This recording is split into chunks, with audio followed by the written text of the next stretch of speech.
నమ్మితే నమ్మండి, ఇక్కడున్నది చీమలకు కూడా దేవాలయం.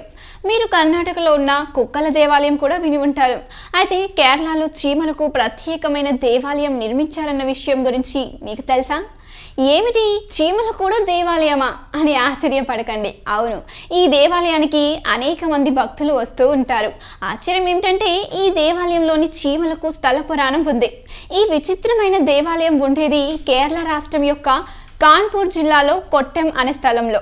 ఇది భారతదేశంలోని ఏకైక చీమల దేవాలయం అంటే తప్పు కాదు. ఆశ్చర్యం ఏమిటంటే ఈ దేవాలయానికి గోపురం లేదు. సాధారణంగా దేవాలయం అంటేనే వెంటనే మన కళ్ళ ముందు కనపడేది అద్భుతమైన దేవతా శిల్పాలు కలిగిన గోపురాలు. అయితే ఈ దేవాలయంలో ఈ విధంగా చూసిన గోపురం కానీ గోడలు కానీ లేవు. అయినా కూడా ఇదొక దేవాలయంగా ఉంది. ఈ దేవాలయాన్ని ఉరుంబచస్ కొట్టం అని పిలుస్తారు. మలయాళంలో ఉరుంబ అంటే చీమ మరియు అచ్చస్ అంటే పిత లేదా తండ్రి అని అర్థం. అందువల్ల ఈ దేవాలయం చీమల తండ్రికి సమర్పించిన దేవాలయం. ఈ ఆలయం చీమలచే బాధపడుతున్న వారు మరియు చీమలచే కొట్టించుకున్న వారు సందర్శిస్తారు. వీరు మాత్రమే కాదు, సాధారణ ప్రజలు కూడా ఎవరైతే బాధల్లో సమస్యల్లో ఉంటారో అటువంటి వారు కూడా సందర్శించుకుంటారు. ఇక్కడ ఉన్న చీమల పితను దర్శించుకొని వేడుకొని వెళ్ళిన వారి ఇంటిలో చీమల వల్ల ఇబ్బందులు శాశ్వతంగా పోతుంది అని చెప్తారు కొందరు భక్తులు. ఈ దేవాలయానికి వచ్చే భక్తులు కొబ్బరికాయను కొట్టి అందులోని నీటిని చీమలకు నైవేద్యంగా సమర్పిస్తారు.